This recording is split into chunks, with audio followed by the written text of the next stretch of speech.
Luchamos contra los moros, rumbala, rumbala, rumbala, mercenarios y fascistas, ay Carmena, ay Carmena.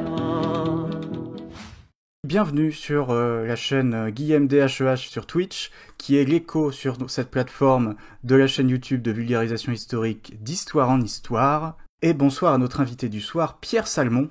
Bonsoir.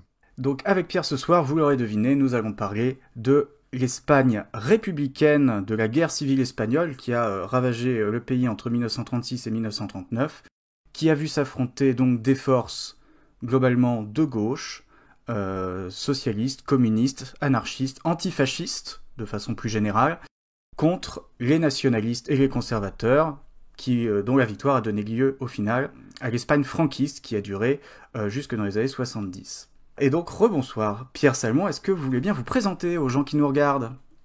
Oui, bien sûr, bonsoir. Merci pour l'invitation sur ce Twitch. Pour une présentation assez rapide, je suis enseignant-chercheur en histoire à l'École normale supérieure. C'est-à-dire que je donne à la fois des cours dans le supérieur et je fais de la recherche en parallèle.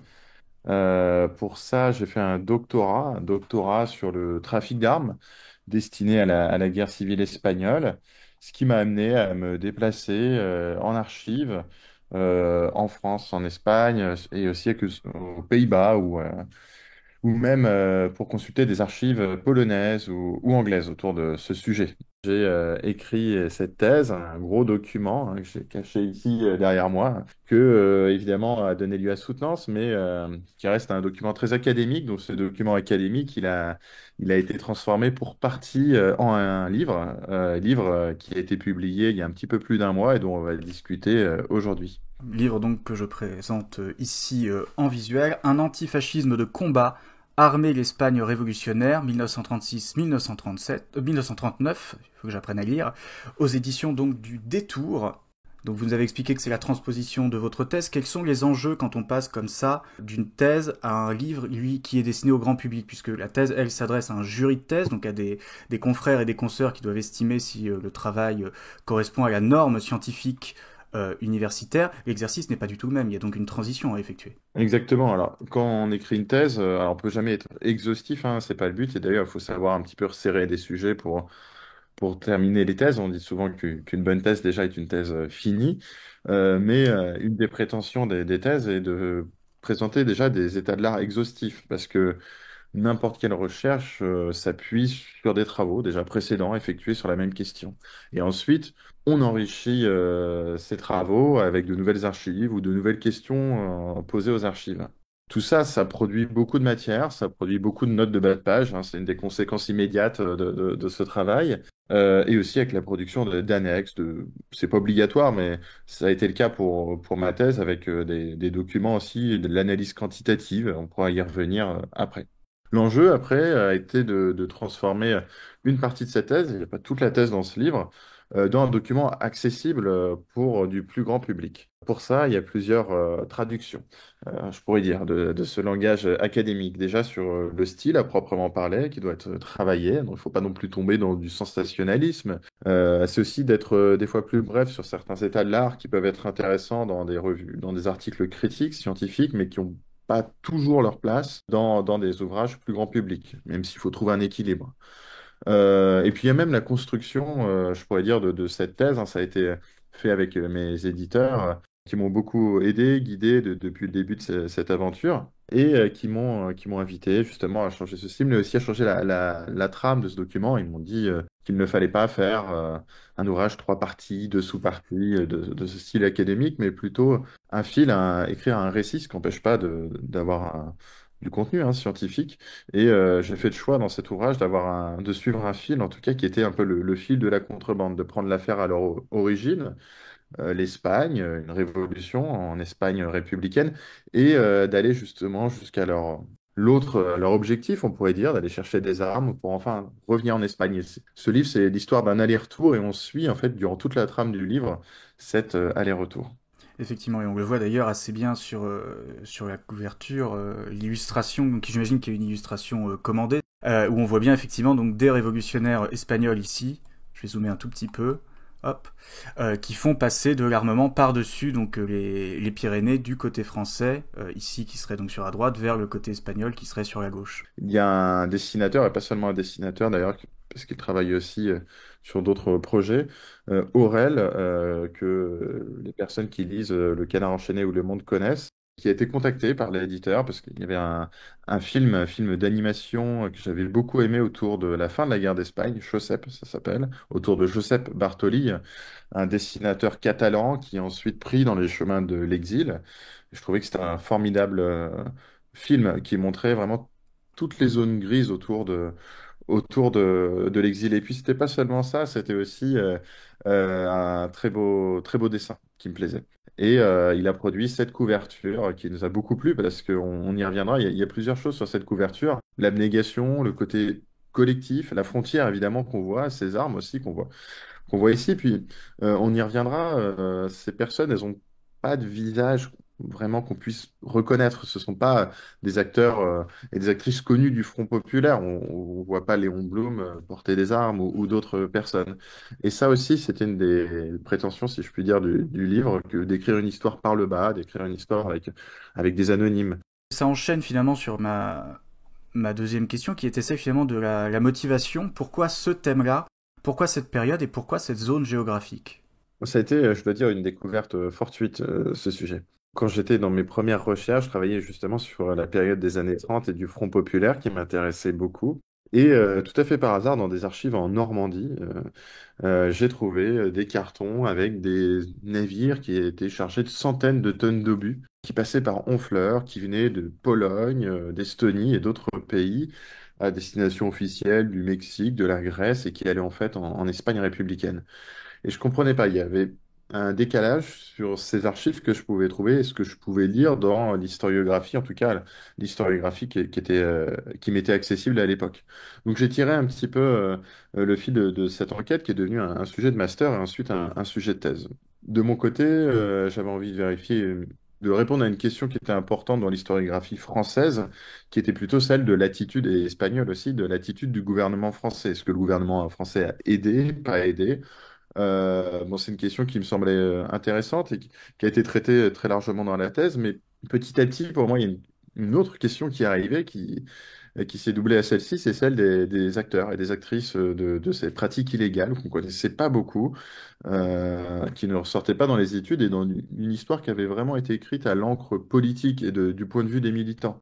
Mais il manquait ces acteurs dont on reparlera sûrement dans la présentation, ces acteurs doués de motivation. De motivation pas seulement politique, mais aussi économique, des trafiquants, des contrebandiers, comme on les appelle. Donc petit à petit, j'en ai fait une histoire sociale, une histoire de l'illégalité, une histoire de l'engagement, en plus d'être une histoire politique. Donc effectivement, ça complète finalement l'historiographie qui pouvait exister en parlant non plus simplement de la vision du haut et du récit très politique des événements et de toute l'organisation de l'armement des républicains espagnols, mais aussi en parlant finalement des gens du bas et d'autres acteurs secondaires qu'on n'a pas forcément voulu garder dans la photo parce qu'ils n'étaient pas forcément très fréquentables, parce que qui dit contrebande dit forcément activité criminelle, dit aussi militants qui se font arrêter plus ou moins régulièrement par la police à la frontière parce qu'ils ils transportent de l'armement et que c'est pas quand même la même chose que de transporter du foin. Qui dit aussi monde criminel au sens propre, c'est-à-dire littéralement des barons du proxénétisme, du trafic, du blanchiment, etc., qui vont s'intéresser à ce commerce parce qu'ils ont l'occasion effectivement d'y faire une petite marge supplémentaire finalement. Donc effectivement, ça élargit un petit peu le spectre qu'on pouvait avoir de cette période, de ces acteurs et des enjeux qui ont pu les mobiliser. En revanche, la question qu'on peut assez légitimement se poser, vous évoquiez le fait d'être tombé au hasard finalement sur ce listing commercial de tonnes d'obus qui étaient officiellement censés partir en Amérique latine ou en Amérique du Sud en provenance d'Europe de l'Est et qui fortuitement s'est retrouvé sur les côtes espagnoles et ont été récupérés par les républicains. C'est quand même marrant la vie des fois. Quels sont finalement les enjeux méthodologiques pour trouver, exploiter ces sources et de quel type de sources est-ce qu'on parle? Est-ce qu'il s'agit uniquement de listings commerciaux de ce type ou est-ce qu'on a finalement un panel beaucoup plus large? C'est le souci, il y a deux soucis. Alors, chaque travail d'histoire doit faire face à des soucis qui sont propres au sujet étudié. Et en l'occurrence, le souci ici est un sujet illégal, la pratique du trafic d'armes, et d'autre part, un sujet transnational. pratique illégale a une forte dimension politique. Et donc, on a pu trouver énormément de sources de témoignages déjà des acteurs politiques qui s'y prêtaient au trafic d'armes, qui ont écrit pendant, après les événements, qui ont pu conserver aussi, des fois dans leurs archives, quelques listings avec des achats d'armement. Ensuite, il y a évidemment des sources qu'on pourrait qualifier des sources administratives, sources qui sont des sources d'achat, notamment du côté républicain espagnol, parce qu'il s'agit quand même de la République espagnole, avant le début de la guerre civile, de la cinquième réserve d'or mondiale. Enfin, en fait, tout l'or espagnol est dépensé dans cette guerre civile et une grosse, très grosse moitié est dépensée dans les achats d'armement. Et de fait, ça laisse des traces. On ne dépense pas plusieurs millions, dizaines de millions pour certains achats de matériel sans faire de contrat, même si cette pratique est illégale. On fait quand même des faux contrats, des fausses licences d'exportation à destination du Mexique et d'autres pays. Et puis, en plus de ça, il y a les archives de surveillance. Quand il y a une pratique illégale, une pratique politique, les services de police et les services militaires et d'autres types de surveillance, et aussi de la surveillance économique, diplomatique, font des rapports plus ou moins détaillés sur ces opérations. Et au final, s'ajoute à cela la lecture transnationale, puisque ces archives elles sont produites dans différents pays, l'Espagne républicaine et l'Espagne franquiste, qui eux-mêmes ont différents services de surveillance, la France évidemment, l'Angleterre, je vous en parlais, la Pologne et différents autres pays qui comptent aussi dans cette surveillance et dans ce contrôle de cette pratique illégale, mais pas tout à fait. Donc ici, il s'agit d'un rapport de la préfecture de police de Paris. Et là, dans la préfecture de police, vous avez des archives concernant des personnes qui sont peut-être connues de Carbone et Spirito, qui sont ils sont considérés comme deux fondateurs de la French Connection, qui est un réseau international de trafic de drogue, d'héroïne. Vous avez ici un rapport, ils sont surveillés parce que ce sont des pratiques criminelles et en plus ils sont en lien avec des acteurs politiques anarchistes. Et les anarchistes en France, au moins depuis la fin du 19e siècle, sont énormément surveillés. Donc pour toutes ces raisons-là, les policiers ont les yeux ouverts, ils ont aussi des indicateurs et ont produit des rapports. Et ici vous avez un rapport sur Carbone et Spirito qui rencontre des membres du Comité pour l'Espagne libre, qui est un comité anarchiste français qui entre en soutien avec des acteurs anarchistes espagnols en vue d'obtenir des armes, mais pas seulement, aussi des vivres, des médicaments et d'autres choses.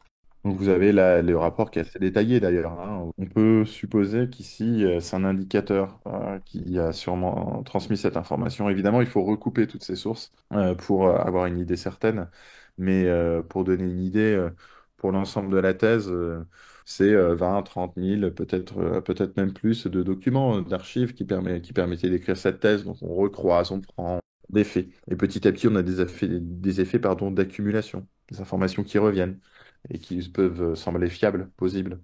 On voit effectivement que pour un document qui vient donc du service de renseignement de la préfecture de police de Paris, on a effectivement pas mal de renseignements. On a donc le nom d'un anarchiste, Jules Chazanov, qui serait en lien donc avec les anarchistes espagnols pour une vente d'armes, au moins 2000 fusils au prix de 350 francs l'unité, d'après le rapport toujours. En passant donc par Carbone, qui est donc, comme vous disiez, un des précurseurs de la French Connection, donc un des principaux mafieux français de l'époque. Le rapport mentionne même les liens d'un avocat, je suppose, maître Henri Torres. Ça établit quand même des liens entre tout un tas de gens, de monde qui se croisent et que se connaissent. On peut penser qu'un avocat, il connaît un petit peu les criminels de par la nature de sa profession. Et tout ce monde se retrouve à agir en faveur de ce comité pour l'Espagnol libre, qui est donc une organisation côté français qui essaie d'armer les anarchistes espagnols. Tout à fait. D'ailleurs, Henri Torres, il connaît même plus que ces criminels, hein, ces criminels qu'il a pu avoir des fois, qu'il a pu protéger en tant qu'avocat, mais qui ont aussi servi Henri Torres en tant qu'agent électoraux. Il arrivait à l'époque, c'était une pratique courante, hein, qu'on ait des gros bras, autant pour les meetings que pour des fois encourager certaines personnes à aller voter. Donc, c'était des agents électoraux, qui est une pratique, hein, de droite et de gauche. Par ailleurs, Henri Torres a été l'avocat des anarchistes espagnols qui avaient été expulsés durant les dictatures en Espagne, avant la République, avant 1931. Ces personnes étaient expulsées. Il y avait des comités de soutien qui étaient fondés il se retrouve vraiment à l'intersection de ces différents réseaux de par sa profession. On peut peut-être voir après, il y a un autre document qui me semble intéressant pour montrer le fait qu'on puisse avoir des documents inexacts et qu'il faut recouper. C'est le renseignement franquiste et qui produit en l'occurrence un document je n'ai pas utilisé pour la thèse, pour le reste, j'ai pu reconnaître le nom Sprito et Cambon, on reconnaît facilement, il faut faire attention, des fois on voit sur Mhm. certains noms. C'est la même chose pour les services de renseignement français qui font facilement des fautes à des noms d'Espagnols ou d'autres nationalités d'ailleurs. Un deuxième problème plus important, en fait, est plutôt sur la nature de l'offre de 3000 mitrailleuses légères. Bon, rien ne me permet de confirmer cette information. C'est possible, mais elle me semble pas fiable, pas recoupable, pour être citée à valeur d'exemple dans une enquête. On a effectivement d'autres documents. Je crois que c'est le témoignage de Jean Ah oui. Hmm. Gensky. Là, c'est une source assez classique en fait, dans l'étude des phénomènes illégaux. C'est arrestation qui est suivie de différents procès-verbaux. Il va y avoir des sources judiciaires, des sources policières. Là, c'est un procès-verbal devant des policiers. Et il donne sa version des faits. Après arrestation, il s'agit d'un contrebandier. Alors, il faut faire attention parce que ces sources, évidemment, elles sont produites dans un contexte donné. Un policier qui arrête, qui recherche un méfait et à le juger. Donc, ça, c'est l'objectif du policier. Le policier peut avoir ce qu'on appelle une vision policière du monde, avec des biais qui peuvent être des biais, on le voit dans certaines sources, des biais de genre, des biais racistes également. On se rend compte que certaines nationalités sont plus surveillées que d'autres. On peut le prouver. Il y a ces biais faut connaître pour mieux défaire au moment de la lecture des archives. Mais il n'empêche, ces documents recroisés avec d'autres peuvent nous apporter des fois des informations très précieuses, y compris certaines informations qui ne sont pas forcément importantes du point de vue du policier. Et moi, ce qui pourrait m'intéresser, c'est notamment le cadre de vie de ces personnes-là, leur sociabilité, des détails qui sont parfois des détails sur comment est composée la chambre d'une personne qui a été arrêtée, quand il y a des perquisitions, donc il y a des jugements moraux, mais une fois qu'on enlève ces jugements moraux, on peut avoir détails très fins sur quelle est la chambre d'un contrebandier, et puis on se rend compte qu'un contrebandier considéré comme un grand criminel, ce qui peut être, peut vivre chez ses parents quasiment tout le temps, on peut connaître le bar où il rencontre ses collègues, donc refaire vraiment une histoire sociale par le bas de ces personnes. S'éloigner de l'image du criminel pour essayer d'appréhender les individus dans ce qu'ils sont, dans la pluralité des identités qu'ils peuvent avoir et des activités qu'ils peuvent mener. Tout à fait. Bon, on peut avoir des jugements de valeur et je suis d'accord avec une grande partie de ces jugements de valeur quand on parle des proxénètes et d'autres criminels. Mais une fois qu'on a dit ça, bon, il me semble qu'on n'a pas tout dit et qu'il faut essayer d'expliquer qui sont-ils pour comprendre ces pratiques, pour les détisser, pour en faire une histoire. Et c'est aussi le but de l'historienne ou de l'historien, et pas de juger, mais d'expliquer les faits du passé pour les éclairer un peu mieux et mieux les entendre en sortant de ces jugements moraux qui doivent pas être les nôtres. Expliquer n'est pas excuser. Oui, voilà, c'est ça.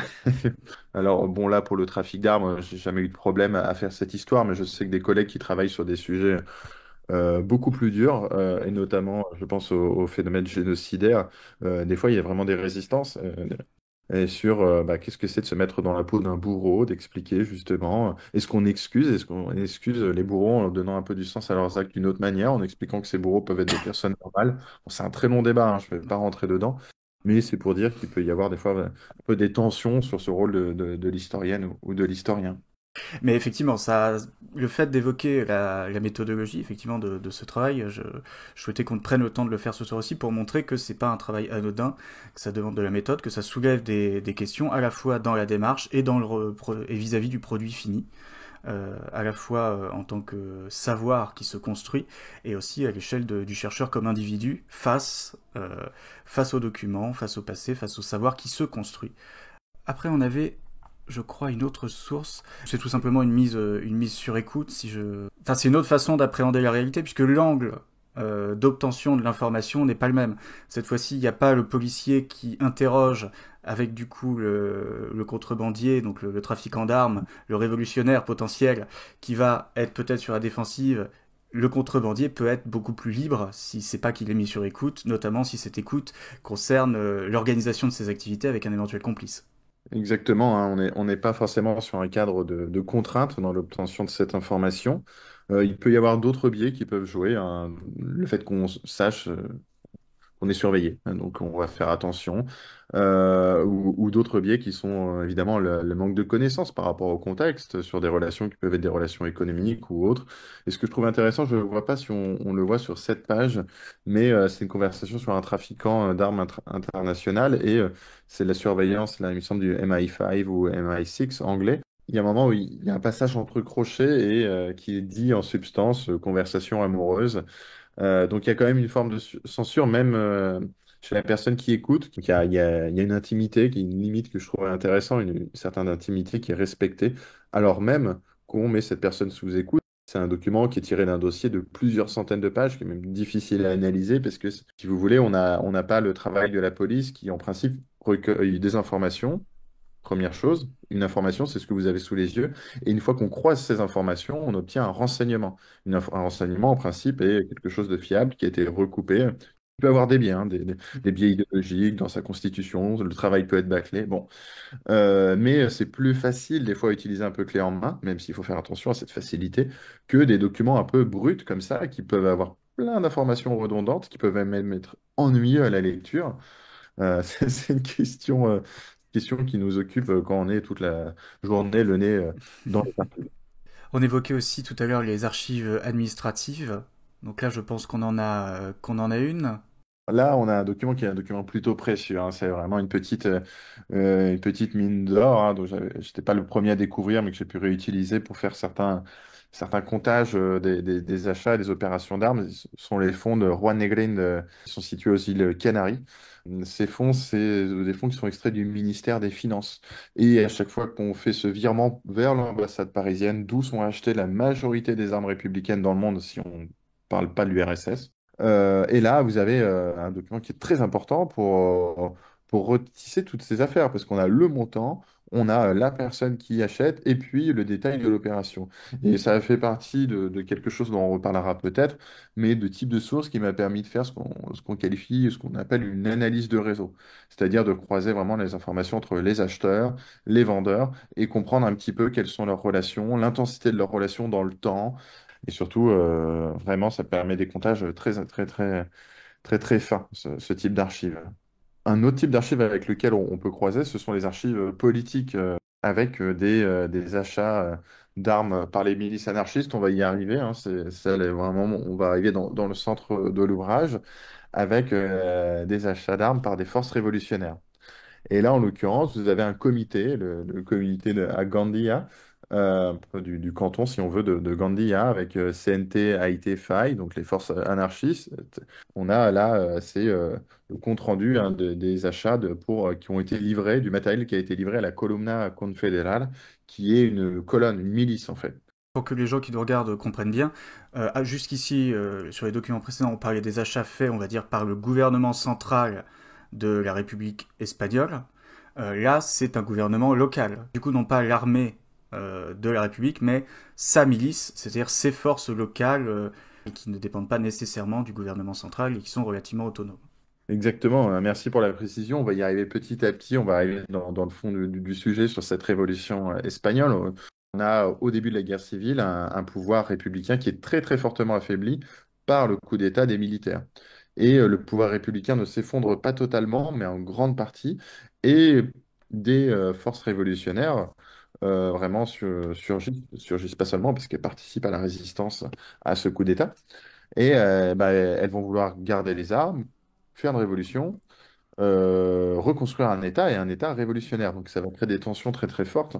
Ça va donner lieu à des achats d'armes, parce que si on veut faire la guerre, si on veut résister à ce coup d'État, bah, il faut bien des armes. Et là, on a un rapport du matériel qui a été livré à une des colonnes confédérales. Donc voilà, on avait voulu vous faire en introduction de cette vidéo cette petite parenthèse sur la méthodologie, sur la façon dont travaillent les historiens, et dont a travaillé Pierre Salmon sur cet exemple très précis, parce que c'est quand même utile de rappeler un petit peu comment bossent les historiens, sur quel type de sources, avec quel type de méthode, en se posant quelles questions, et puis pour apporter quoi en termes de savoir nouveau, de complément de savoir, et finalement à nous apporter, nous, en tant que société, une meilleure connaissance de notre passé. Mais maintenant, on va arriver peut-être plus dans, non pas les tas de papiers et d'archives et tout ça, mais un petit peu plus sur justement ce retour en arrière, ce voyage dans le passé, à l'époque donc de la guerre civile espagnole entre les franquistes et les républicains. Mais on peut évidemment pas commencer en disant qu'ils se tapent dessus, il va falloir retourner encore un petit peu en arrière et se demander un petit peu pourquoi finalement cette naissance et cette mort de la seconde République espagnole. Il y en avait une première au XIXe siècle, mais on va pas y remonter jusque-là.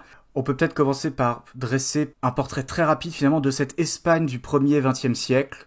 Dans les années 20, finalement, l'Espagne, ça ressemble à quoi? Alors, il faut faire attention, il y a souvent des fois une lecture d'une Espagne totalement, on dit en Espagne, par rapport à un auteur espagnol, invertébré, parce qu'elle n'aurait pas été connectée au reste de l'Europe, elle aurait été en retard. Ce qui était vrai pour certaines parties de l'Espagne, mais pas totalement, et notamment dans certaines grandes villes qui ne sont pas du tout à l'écart des progrès industriels, scientifiques, humains.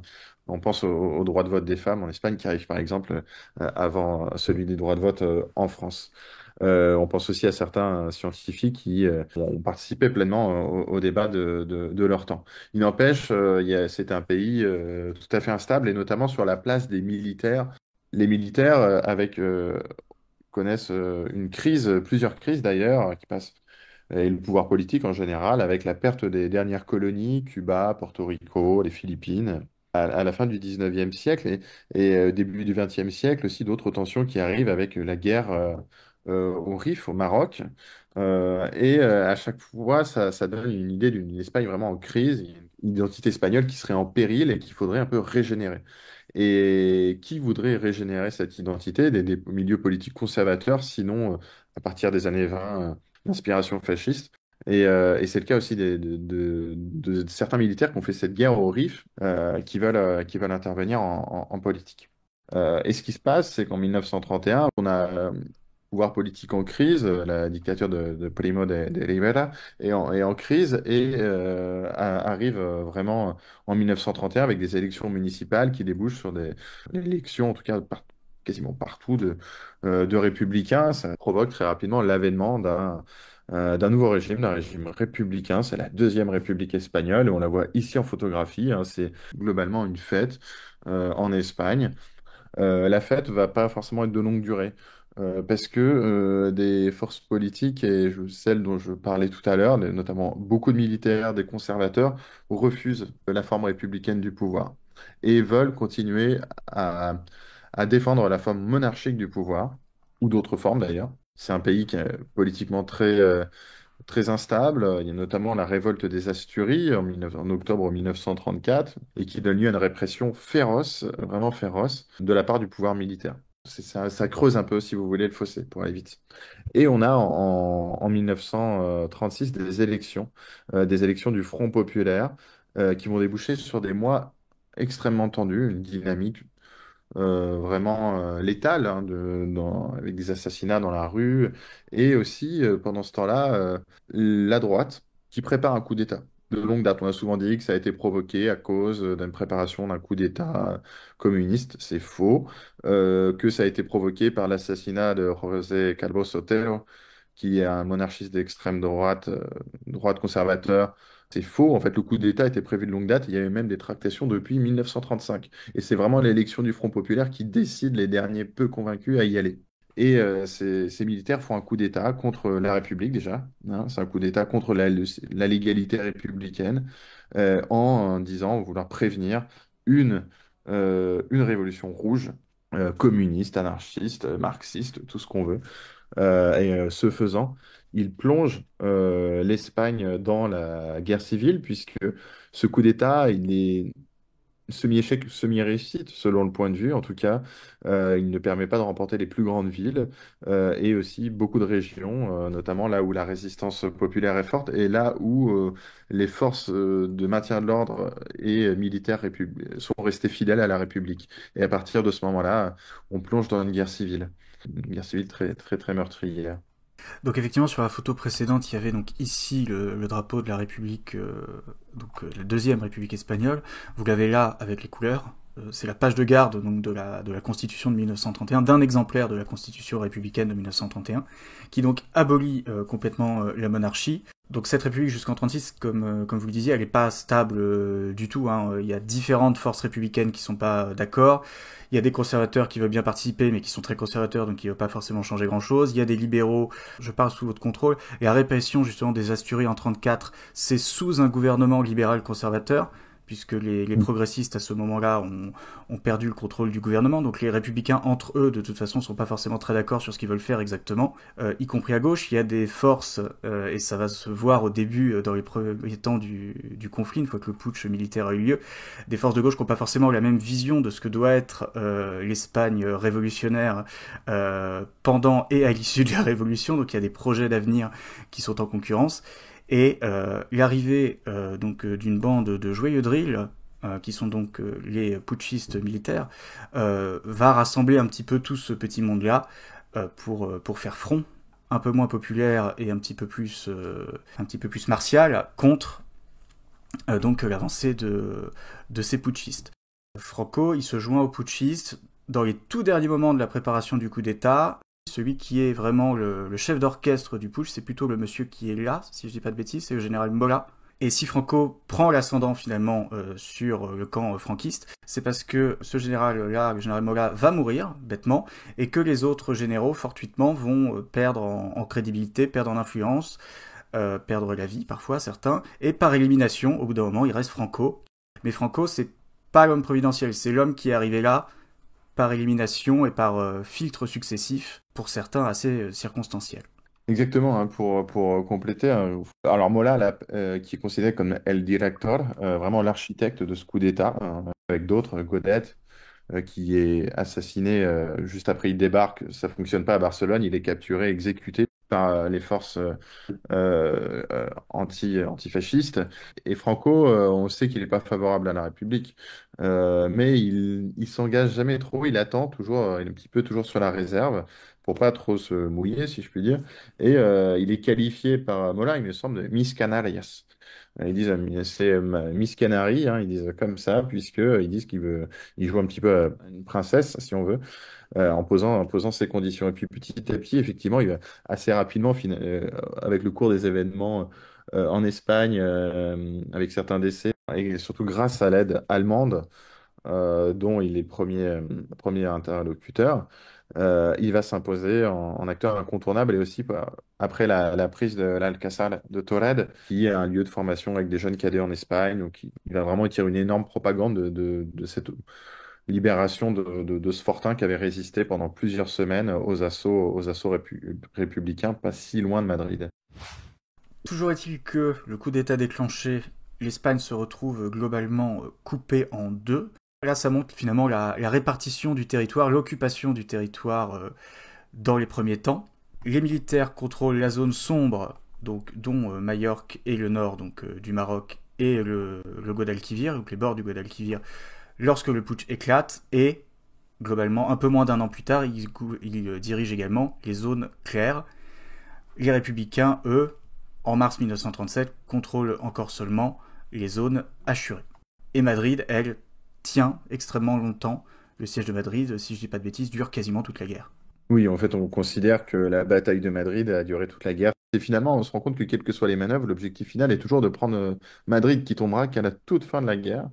Mais le reste du territoire, la résistance n'est pas aussi victorieuse parce qu'il y a une logique de grignotage, parce que l'armée franquiste est mieux pourvue en matériel, mais aussi parce qu'elle profite d'un encadrement d'une vraie armée de métier. La République espagnole, vous avez 50% des officiers, des fois, qui vont directement du côté de l'insurrection, et parfois, finalement, des autres 50%, il y en a déjà 50% qui se mettent en réserve, et puis sur les 25% qui restent, il n'y en a pas beaucoup qui sont fidèles, certains sont jugés, d'autres mis en retrait.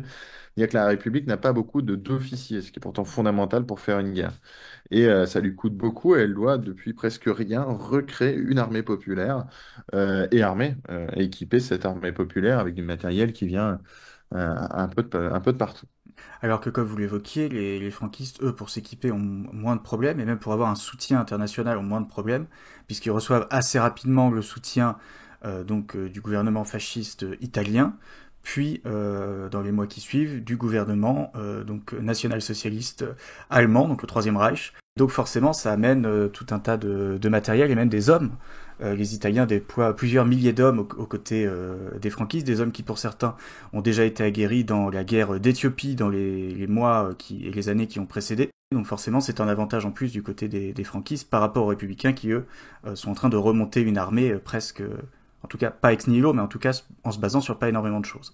Oui, tout à fait, hein. Il y a un soutien de l'Italie fasciste très rapide, de l'Allemagne nazie aussi très rapide, hein, même si l'Italie fasciste, finalement, elle avait signé des accords de livraison commerciale dès 1935, mais c'est vraiment le début de la guerre civile qui rend cette aide possible et importante, surtout.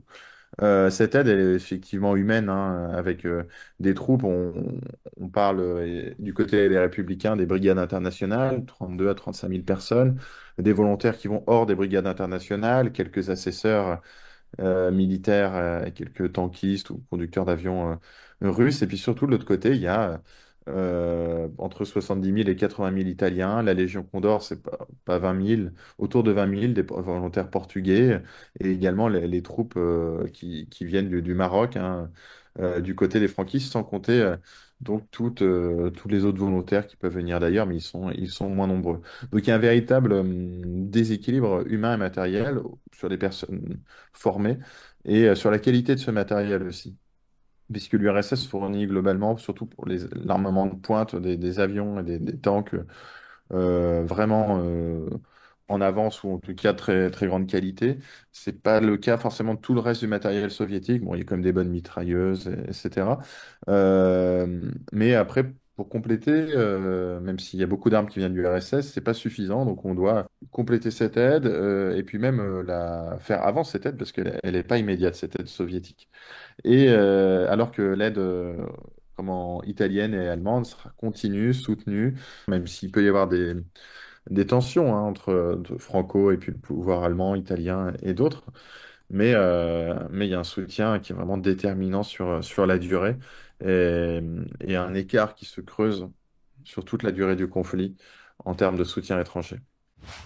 On retrouve ici une affiche qui est relativement connue du côté républicain avec ce jaune magnifique que j'ai repris tel quel sur la vignette de ce soir parce que si mes yeux ont souffert, il n'y a pas de raison que les vôtres soient épargnés. Plus sérieusement, donc cette affiche elle appelle effectivement, comme on disait tout à l'heure, hein, la levée d'une armée populaire nouvelle, le fait de ne pas avoir peur d'aller au combat, puisqu'on voit bien qu'il y a un soldat qui est tombé devant, mais ses camarades continuent d'avancer derrière, donc c'est de la propagande, hein, tout simplement, pour s'engager, pour aller combattre. Mais cette armée, effectivement, elle est à reconstruire complètement, puisqu'on le disait, le gouvernement central, pris de court par le putsch, chancelle, s'effondre pas totalement, mais en tout cas perd une grosse partie de ses moyens et de ses capacités d'organisation.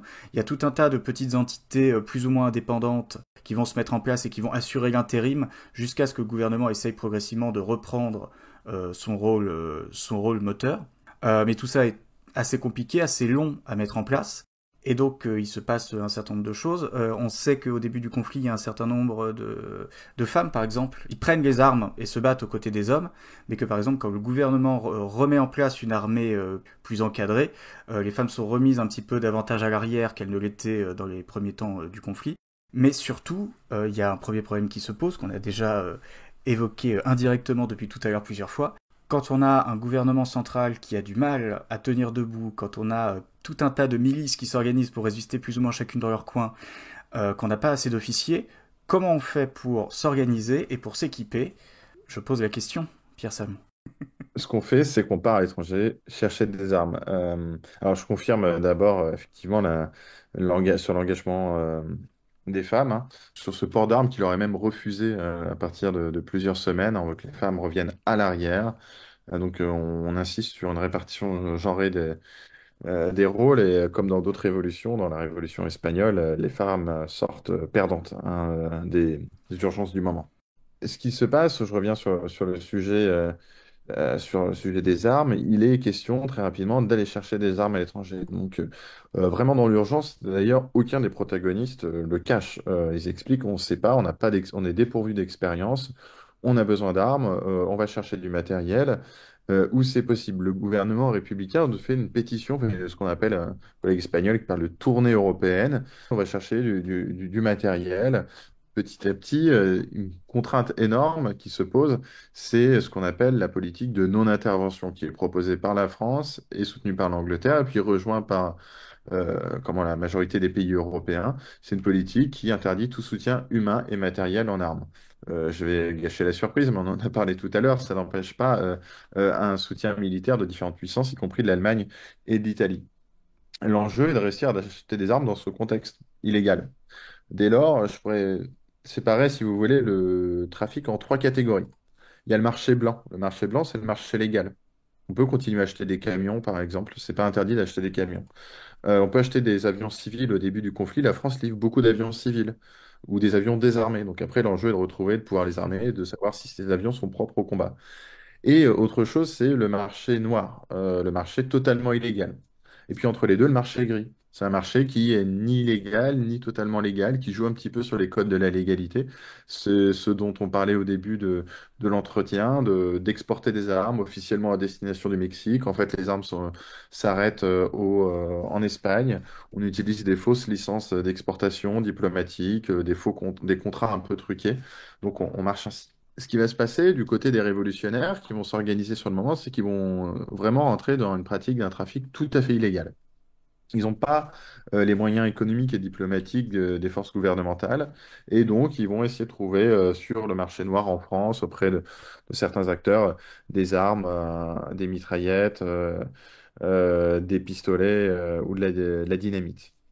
Et un autre soutien qui va arriver, qui va être important pour les républicains, c'est qu'il va y avoir ces refus et très rapidement, l'URSS commence à envoyer du matériel, commence à décider de ces opérations, ce qu'on appelle l'opération XX pour Espagne en russe. Et c'est de cette opération X où on livre énormément de matériel. Là, vous avez une mitrailleuse. Il y a les fameux avions dont je vous parlais tout à l'heure qui ont un rôle décisif dans la bataille de Madrid. Des tanks aussi qui sont des tanks de très très bonne qualité. Et puis surtout, c'est un soutien d'État à État, vraiment, et d'un soutien qui n'est pas gratuit, mais qui est volumineux et cela compte. Alors, il va être irrégulier. Je vous le disais, il va pas toujours être de bonne qualité, mais il va permettre à la République d'avoir au moins une source d'approvisionnement importante. Je l'ai dit, il n'est pas suffisant. Donc, ça, on complète. Le gouvernement républicain achète un peu partout, par exemple en Pologne, en Grèce, même aux États-Unis, y compris en Allemagne nazie, les armes qu'on veut bien leur vendre.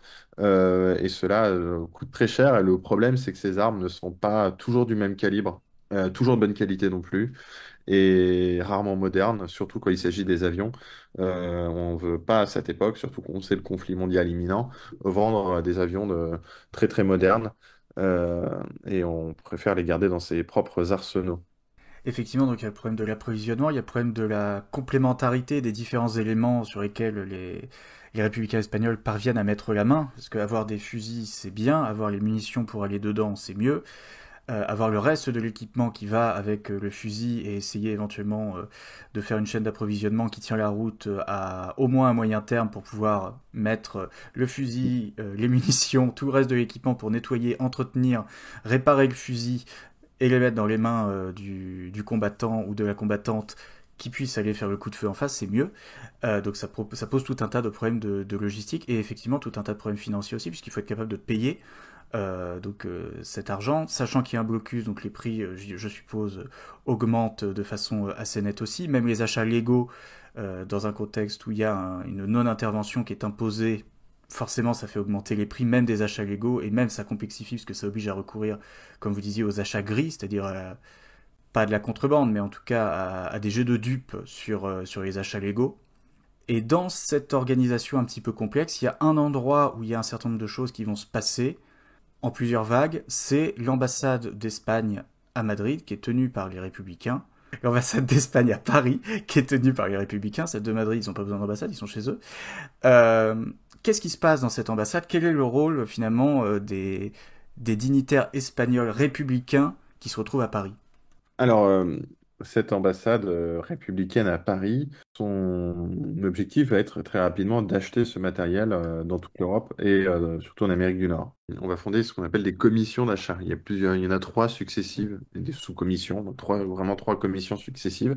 Et depuis ces commissions, on achète du matériel parce qu'au départ, la URSS n'en fournit pas, comme la France et d'autres pays. Et puis une fois que l'URSS en fournit, c'est pour compléter les irrégularités de cet approvisionnement. Et puis aussi parce qu'on du côté républicain, on n'a pas envie de mettre tous les œufs dans le même panier. On se rend compte qu'il y a des incertitudes, que cette aide soviétique est aussi accompagnée d'immixtions sur le plan politique intérieur, plus ou moins acceptables, ces immixtions, des fois vraiment clairement pas acceptables du point de vue du gouvernement, mais bon, on ménage un petit peu les deux. L'ambassade parisienne permet d'acheter du matériel pour donner un ordre d'idée. Ce sont du matériel qui est acheté essentiellement en Grèce, en Pologne, mais il y a aussi d'autres pays depuis lesquels on procède à ces achats. Donc pour ça, on rentre en contact avec des intermédiaires qui sont ce qu'on appelle des trafiquants, mais qui sont en fait des capitalistes, des acteurs capitalistes qui jouent ce rôle de courtier, hein, qui sont des militaires, des diplomates, des personnes formées au droit, et qui vont toucher des commissions pour faire ce travail de couverture et de mise en contact. Le problème, c'est que ces armes coûtent cher. Effectivement, il y a une inflation. On le voit dans plein de rapports, hein, les prix explosent. La non-intervention n'empêche aucunement la fourniture d'armes au camp républicain. Elle les complique et elle en fait augmenter la valeur. On se retrouve avec du matériel mal stocké, des poudres périmées, et ça a des vraies conséquences sur le champ de bataille.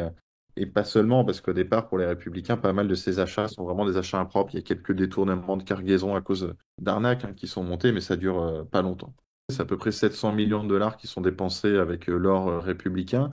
Il y en a à peu près 250 de mémoire qui sont achetés en URSS pour du matériel militaire et à peu près 100 millions de dollars qui sont achetés depuis l'ambassade parisienne.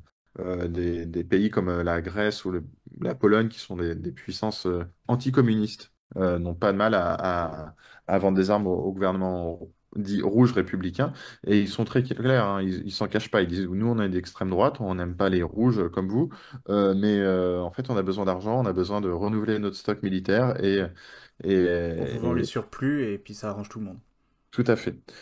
Pour donner un ordre d'idée, en 1938, ça doit représenter à peu près un tiers de la balance extérieure grecque, ces ventes de matériel à l'Espagne républicaine. Donc ça, finalement, ce sont les marchés blancs dont vous parliez tout à l'heure, donc les marchés officiels, cadrés, propres. Au gris, en l'occurrence, parce Gris qu'on aussi? procède D'accord, même là à on a glissé dans le gris déjà. on Oui, est parce que déjà dans le le gris. marché blanc, c'était plutôt les avions démontés dont on parlait tout à l'heure, Oui, les camions. les camions qui sont rapidement, on fait le possible d'ailleurs pour recalibrer un petit peu cette législation, mais il n'est pas interdit d'envoyer 200 camions, même s'il pourrait avoir un usage militaire derrière. Il n'est pas interdit d'envoyer des casques non plus, ou des tentes de campement. D'ailleurs, c'est assez intéressant quand on voit les archives françaises, même à une époque quand la France, il y a la non-intervention dans un premier temps. Pendant une grosse année, on applique cette non-intervention, puis après on ouvre la frontière, on fait ce qu'on appelle une non-intervention relâchée, on relâche le contrôle. Et même quand on relâche le contrôle, on regarde quand même, on ferme pas totalement les yeux, ou très très peu. Et puis on se dit, eh ben, du barbelé, est-ce qu'on a le droit de laisser passer du barbelé? Est-ce qu'on peut... Donc il y a toujours un petit peu des lectures à la lettre sur ce cadre légal, ce qu'on peut faire, pas faire, même au moment d'un soutien important apporté à la République espagnole. Donc finalement, ces achats, qu'ils soient blancs ou gris, c'est quand même l'essentiel de l'armement que reçoivent les républicains de façon globale, mais il y a une activité donc sur laquelle le livre s'intéresse principalement, c'est quand même celui de la contrebande, donc de ces petits réseaux informels qui s'organisent dans la criminalité la plus totale. Donc cette contrebande au bénéfice des républicains espagnols, finalement, qui, quoi, comment, qu'est-ce qui se passe? Qu'est-ce qui se passe alors que les franquistes se soulèvent? Alors, c'est la partie de contrebande. Cette contrebande, elle est effectuée par ces forces politiques dont on parlait au début, qui sont des forces la plupart du temps révolutionnaires, mais pas toujours, qui décident de partir à l'étranger pour obtenir des armes. Alors, qu'est-ce qui se passe? Parfois, on improvise. Et parfois même, il y a certains cas qui sont observables au début du conflit, où on peut se retrouver avec des Espagnols qui vivent et travaillent en France, des fois depuis des années et puis qui mettent trois fusils dans le camion et partent combattre en Espagne. Donc c'est une forme de contrebande très résiduelle qui n'aura lieu qu'une fois, mais voilà, on a une opération de ce type. Et puis après, il y a des choses qui se structurent plus sur la durée, qui reposent sur des relations anciennes, c'est celles organisées par ce qu'on appelle des comités de soutien, il y en a plein, qui ont souvent un rôle humanitaire. Un premier rôle, c'est un rôle humanitaire, et ces comités, ils sont fondés par des militants politiques qui ont des liens de longue date avec l'Espagne. Là, on voit des protagonistes ici sur cette photo. Des Espagnols et Français, et notamment au centre, vous avez Louis Lecoing, le plus petit, et puis à sa droite, Pierre Odéon, dit Perrin, et tout à droite, il y a Dolotti, hein, qui est assez connu aussi comme révolutionnaire espagnol. Et ces acteurs, là, c'est une photo de 1931, en Catalogne. Ils se connaissaient déjà, ils avaient déjà formé des comités de soutien. Et quand la guerre d'Espagne explose, eh ben, ces révolutionnaires espagnols contactent leurs homologues français et demandent d'apporter un geste de solidarité ouvrière, internationaliste, anarchiste. Hein, c'est pas un vain mot. Une solidarité, c'est une tradition, hein, depuis des décennies d'éprouver cette solidarité. Et cette solidarité passe par des achats d'armes. Donc on charge ces Français trouver des armes. Donc ces Français, après, eux, vont devoir s'appuyer sur d'autres protagonistes. Et ces protagonistes, c'est pas forcément d'autres militants anarchistes, parce que les militants anarchistes, et vous voyez ici Louis Lecoing sur la photo, c'est des personnes qui ont pu passer des années en prison, hein, parce que c'est un antimilitariste, Louis Lecoing, pacifiste, et en tant qu'objecteur de conscience, c'est-à-dire refus de la guerre, il a passé à ce titre des années en prison, et puis pour d'autres choses. Et même si certains anarchistes français ont une expérience de l'illégalité, ils n'ont pas forcément une expérience de type d'opération de l'illégalité, celui des achats d'armes. Les achats d'armes, c'est quand même quelque chose qui est très très mal vu à cette époque et une opprobre, hein, sur les marchands de mort, notamment sort de la Première Guerre mondiale, encore plus pour des militants anarchistes. Donc on n'a pas envie de se salir les mains. Donc on se repose sur des acteurs dont c'est le métier. Il s'agit des trafiquants, des contrebandiers de métier, de certaines personnes en fait qui relèvent, pardon, de ce qu'on appelle la criminalité organisée. Ici, vous avez, bon, il y avait Sabiani tout à gauche, hein, militant politique d'extrême droite à Marseille, et puis Carbone et Spirito, dont on parle en bas. Là, c'est une photo de ces acteurs. Donc Carbone et Spirito, là, eux, traitent avec l'extrême droite à Marseille, et pas seulement à Marseille, d'ailleurs, en Belgique, à Paris aussi. Et là, on a ce type d'acteurs, et les anarchistes dont on parlait tout à l'heure, on le voyait dans un rapport, s'appuient sur Carbone et Spirito, qui vont leur fournir des armes très chèrement payées. D'ailleurs, pas seulement les anarchistes, les communistes et d'autres. Parce que ben, ils ont les relations, ils ont les réseaux, ils ont déjà vendu des armes à l'extrême droite, ils peuvent le faire à l'extrême gauche. Ils font aussi de la contrebande, il y a des opérations de vente interdites, pardon, à destination de l'Espagne franquiste. Ils font la contrebande de parmesan durant la guerre d'Espagne. Ils vendent, c'est une anecdote qui fait souvent sourire, ils vendent aussi du matériel de guerre aux franquistes. Pour eux, c'est vraiment une question économique. C'est un business. C'est un business, exactement. Et l'argent n'a pas d'odeur, comme on dit. Et c'est pour ça que ces acteurs ont un rôle incontournable. On a souvent dit que c'était une relation voilà, qui n'avait pas de suite. Alors, au début, elle est très compliquée, ça donne lieu à des arnaques. Mais une fois que cette guerre d'Espagne dure, bah, si on veut gagner de l'argent, bah, il faut plutôt être, même si on leur vend des armes chères, il y a plutôt intérêt à les satisfaire pour continuer à avoir des prochains marchés avec eux et continuer et s'enrichir. Il faut fidéliser le Donc, client, tout simplement. ce sont des clients. Et donc, il y a des relations assez durables, même si elles sont compliquées, ces relations. C'est pas des relations amicales qui vont sans tension, et il y a des relations qui prennent fin, hein. Mais c'est une relation obligée d'une part, qui est durable d'une autre manière, parce que, elle est amenée à fonctionner pour des raisons purement, économiques. Du côté, du coup, des anarchistes, mais aussi des autres révolutionnaires qui peuvent faire ce choix de s'engager finalement dans la contrebande et même dans la lutte armée, c'est pas forcément une démarche qui est évidente, puisque au moment où le putsch a lieu, comme vous le disiez, il y avait une idéologie pacifiste qui était relativement diffusée. Finalement, ces individus qui se dirigent soit vers le combat, soit vers la contrebande, est-ce qu'on sait quelles sont les grandes dynamiques qui peuvent se retrouver au sein de ces gens-là qui sont d'un seul coup tiraillés entre des idéaux contradictoires? Sauver la République et la Révolution d'un côté, et le refus du combat armé de l'autre. Peut-être déjà rappeler que l'illégalité n'est pas forcément, du côté de certains militants révolutionnaires, synonyme d'illégitimité. Certains de ces acteurs s'en accommodent parce qu'ils considèrent qu'il y a une légalité bourgeoise, qu'ils veulent faire une révolution, et que armer la révolution sur le marché noir va de soi, en fait. Hmm. Et on se rend compte que ça reste quand même pas une démarche évidente pour cette question justement de l'opprobre qui pèse sur cette pratique, hein, qui est considérée comme immorale, en plus qui force à rentrer en contact avec des personnes qui, voilà, je dis, il faut pas avoir de jugement de valeur quand on a affaire à leur dossier. Finalement, les personnes qui s'engagent sont celles qui ont déjà une connaissance de l'illégalité. Moi, j'aime bien utiliser, c'est pas seulement une métaphore parce qu'elle a aussi été utilisée par d'autres sciences sociales, mais de parler de frontières sociales, parce qu'on parle des frontières légales. Alors effectivement, il faut passer la frontière légale. Il faut passer la frontière qui est matérialisée par comment un agent de police, de douane, qui va ouvrir, fermer sa barrière, etc. Bon, mais il y a d'autres frontières qui entrent en jeu. Pas seulement la frontière des États, la frontière de ce qu'on peut faire et pas faire.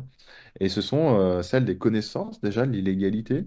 Ce sont aussi des frontières linguistiques qui, je pense, jouent un rôle vraiment important. Des connaissances culturelles, finalement, les Espagnols qui viennent diriger un petit peu ce qu'on appelle ces délégations d'achat en France, les anarchistes et d'autres, sont ceux qui ont déjà vécu en France, qui ont déjà des connaissances des milieux militants français. Ça va plus vite. On baigne dans un milieu culturel qu'on connaît. Et on se rend compte que des arrestations, parfois, sont de personnes qui connaissent mal le contexte, de personnes qui parlent aux policiers, qui leur disent qu'ils vont chercher des armes pour défendre le Front populaire espagnol. Donc les policiers les regardent avec des gros yeux et les arrêtent, hein. Peut-être que certains ont pu s'échapper, on n'en aura pas la trace, mais ce qui est certain, c'est que ça amène à des arrestations.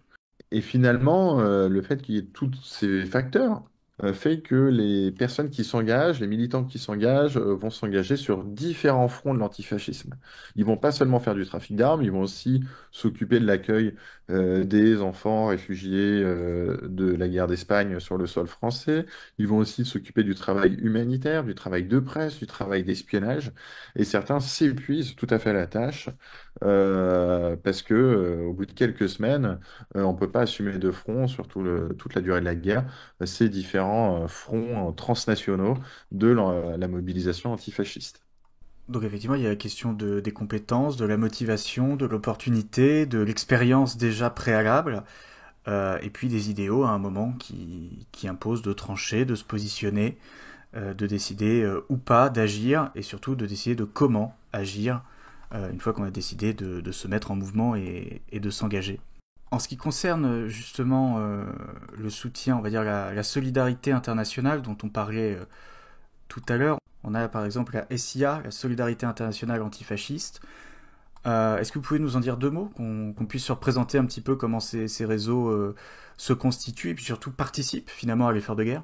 Alors, il y a un très bon, pour ceux qui s'intéressera, il y a un très bon article de Valentin Sionini, et d'ailleurs, même son mémoire, hein, c'est un article tiré d'un mémoire de master, et le tout est disponible en ligne, hein, Valentin Sionini, qui parlait de la solidarité internationale antifasciste.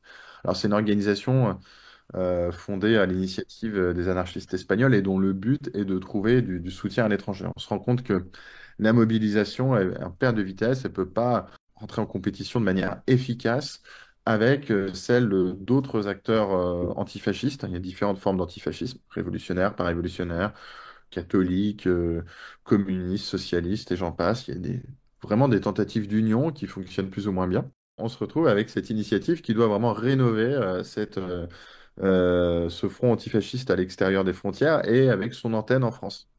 Et l'antenne en France a la particularité de reprendre la base de comités déjà existants, ceux de Louis Lecoing dont on parlait, alors que dans pas mal de cas à l'étranger, on part de rien, on crée un comité Solidarité internationale antifasciste.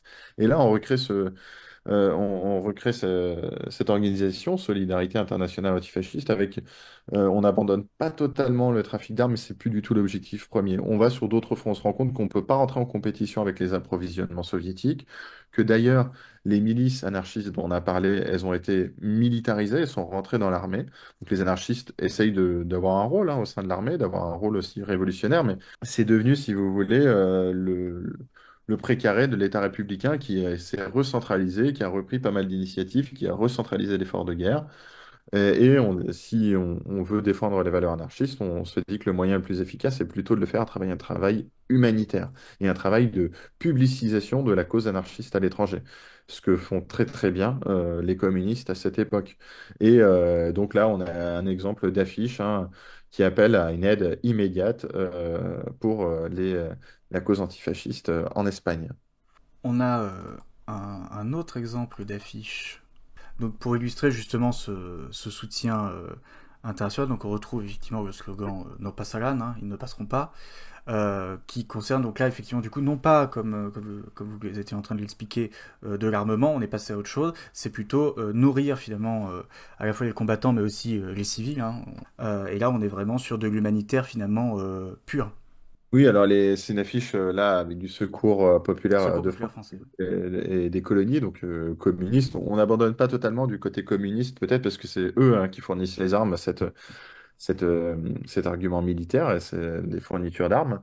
Mais oui, ça ne suffit pas et on joue sur plusieurs tableaux. On voit toute la logique, la No Pasaran hein, de Dolores Ibárruri et de la défense de Madrid hein, qui est iconique. Et d'ailleurs, la défense de Madrid, on le dit à l'époque et tout le monde le dit, y compris Malraux, cette défense de Madrid, c'est grâce aux avions russes. Ben, on joue sur plusieurs niveaux d'éléments de propagande pour défendre la cause républicaine et puis aussi un canal d'aide républicain, le canal russe, soviétique, communiste français et j'en passe ici. Donc on le voit avec cette affiche de propagande. Et les communistes par rapport aux anarchistes, parce que on ne l'a pas précisé en introduction, mais au départ, euh, la situation en Espagne, c'est celle d'un mouvement anarchiste très important, plus d'un million d'adhérents, et des mouvements communistes qui est vraiment très petit, à part dans quelques régions, notamment dans les Asturies, et qui va vraiment grossir, grossir au fil de la guerre parce que il incarne le mieux la résistance antifasciste, ce mouvement communiste et la réorganisation, parce qu'il a un rôle fondamental dans la réorganisation de l'État, la réorganisation de l'armée et d'autres choses. Et il s'agit pour les autres forces de gauche, qui veulent aussi la survie de la République ou du camp républicain, bah, il s'agit de tirer son épingle du jeu dans cette résistance antifasciste. Sachant qu'effectivement les dissensions ont pu exister au sein de ces forces, y compris avec des dissensions qui ont amené à des violences entre républicains. Une force anarchiste qui s'appelait le POUM, je crois, qui a Mm. été liquidée par les communistes Oui. au cours de la guerre. Ouais, alors le POUM n'est pas anarchiste, ils sont communistes anti-staliniens. Mais en fait, ils sont dans une position même plus révolutionnaire à certains égards que des centrales anarchistes. Ils sont effectivement liquidés, notamment leur responsable, Nin, est capturé, exécuté par le renseignement soviétique. Ça crée un vrai scandale en fait au sein même de l'État républicain, même si on ne veut pas s'aliéner le soutien soviétique qui commence déjà à partir de cette époque d'ailleurs à être assez irrégulier. C'est une condition, si vous voulez, de l'appui soviétique. Les Russes disent, et d'ailleurs la France aussi ouvrira sa frontière à cette condition, disent, nous, on ne peut pas laisser des armes entre les mains de révolutionnaires. On voit l'anarchiste avec le couteau entre les dents. Et donc on dit, nous, tant que l'ordre n'est pas rétabli en Espagne, on n'aidera pas.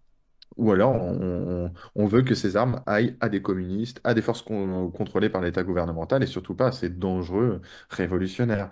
Et donc, ça devient une condition, un peu un des enjeux. Et c'est pour ça que les anarchistes espagnols ont le besoin de s'armer, de trouver des armes sur le marché noir en France et ailleurs.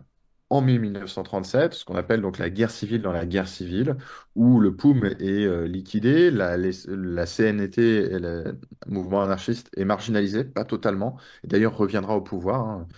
C'est-à-dire que pour le faire très rapidement, la CNT avait accepté de soutenir la cause antifasciste en septembre, ensuite de participer, et ça c'était vraiment inédit, au gouvernement en novembre, après sont marginalisés avec mai 37, et reviendront en 1938 au gouvernement. Et ce qui est intéressant, c'est que les socialistes feront revenir les anarchistes, mais contre les communistes.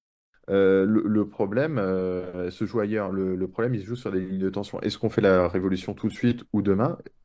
On fait la guerre et la révolution, mais comment on articule les deux? On a souvent dit guerre ou révolution. Finalement, personne ne dit l'un ou l'autre. C'est plutôt la question, la manière d'articuler, pardon, les deux.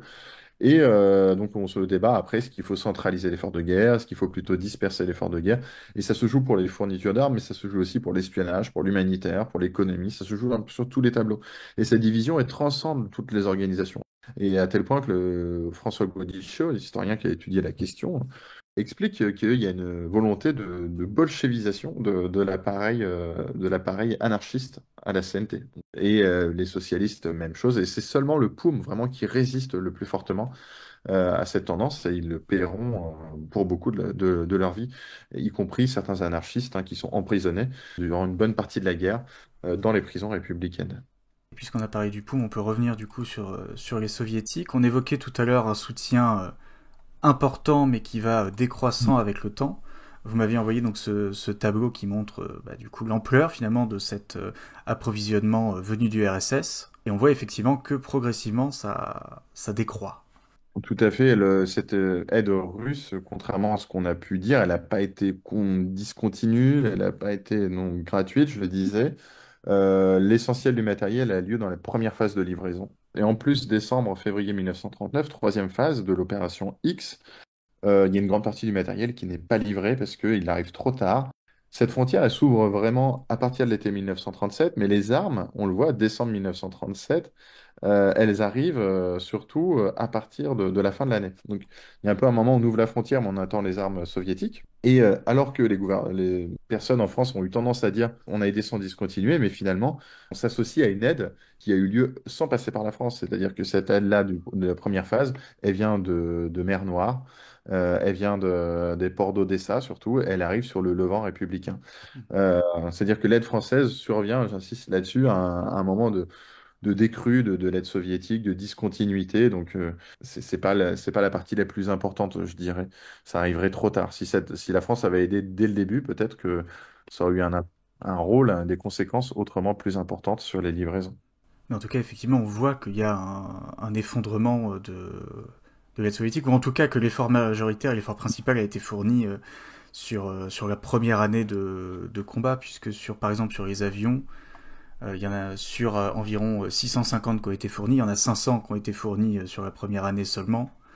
Même Tout à chose fait. pour les tanks, quasiment l'intégralité ont été fournis sur la première année. Même chose pour les mitrailleuses, quasiment la moitié des mitrailleuses légères. Il y a pas mal de causes à ça, hein. Les historiens et historiennes ont essayé d'y revenir pour expliquer justement trahison de Staline, immixtion politique. Bon, il y a un facteur d'immixtion politique évident, on le voit dans certains sous-textes. On dit, bon, là, si vous emprisonnez pas les personnes du POUM, on ne pourra pas vous aider, etc. Il y a une menace qui plane. Il y a d'autres facteurs qui sont des facteurs économiques, hein. On dit à la République qu'il n'y a plus d'argent, donc on ne va pas vous livrer ce matériel gratuitement. Donc, on négocie des emprunts, des moyens de le payer. Puis aussi des facteurs techniques et matériels, dans le sens où déjà, il est difficile de faire passer ces armes qui étaient livrées depuis Odessa. Il faut réorienter puisqu'il y a un blocus italien en mer Méditerranée, il y a un blocus par ailleurs sur Gibraltar, donc il faut vraiment passer par la mer du Nord, donc il faut réorienter tout l'aspect logistique. Et par ailleurs, bah, l'armement soviétique, il n'est pas inépuisable. Il se passe une guerre à l'Est, en Asie. Et l'URSS est beaucoup plus disposée à aider les communistes chinois que l'Espagne, qui semble être un peu plus une cause perdue, notamment parce qu'on considère que le soutien français et anglais n'arrivera jamais. Donc c'est une cause perdue pour d'autres raisons aussi. Mais donc on décide d'aider. On ne peut pas aider tout le monde et on aide plus les Chinois. Donc ça a aussi un rôle à cette époque.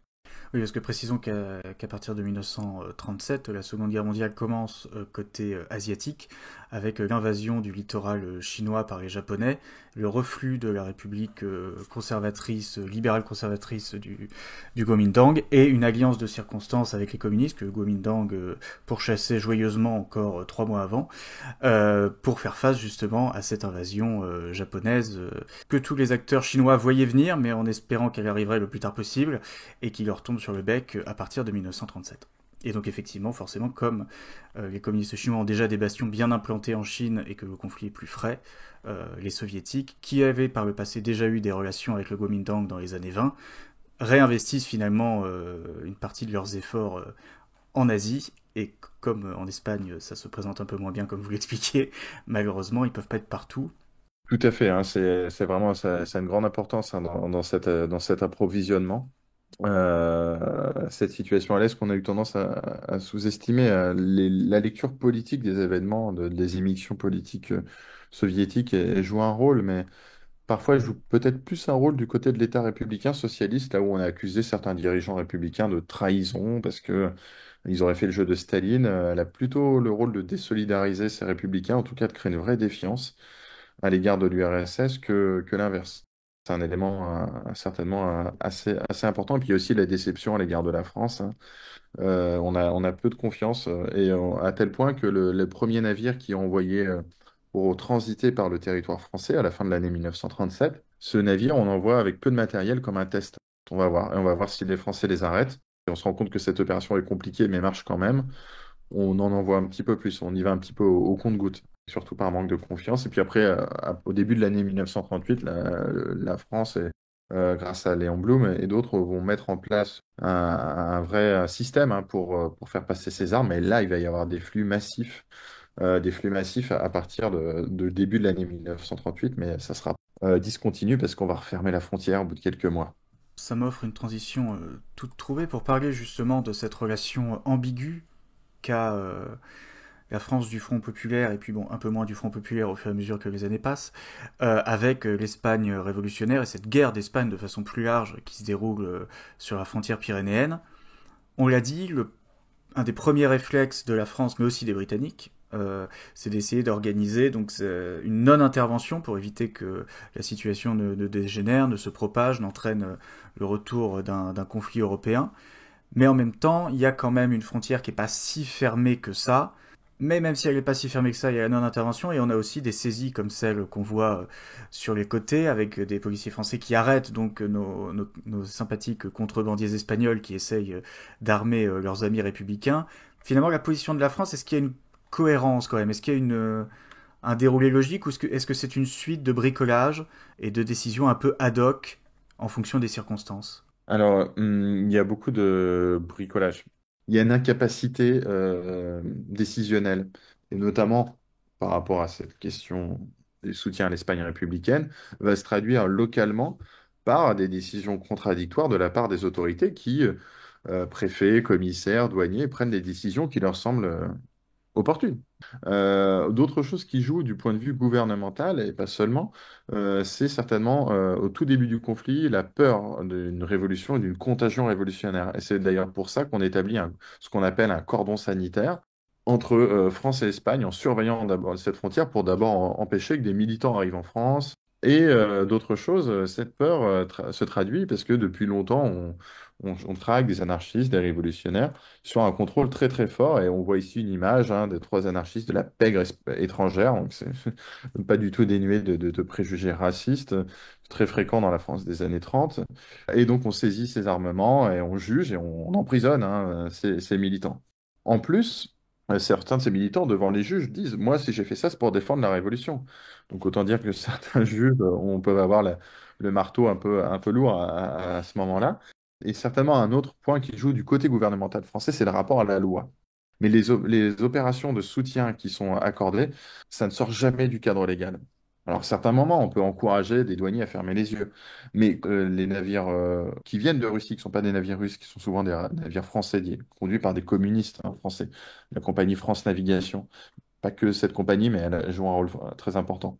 Quand ils passent par la France, eh ben, il y a tout un débat pour que ça soit effectué en transit international, qu'on donne aux marchandises une couverture légale, et même on va jusqu'à publier des décrets secrets qui ne sont pas publiés au journal officiel pour encadrer cette pratique et pour revenir sur les décisions qui avaient été prises au début du conflit. C'est-à-dire vraiment à chaque fois on donne un appareil légal, même à l'illégal si on veut, donc c'est pas tout à fait illégal. Et ce rapport à la loi il est très important.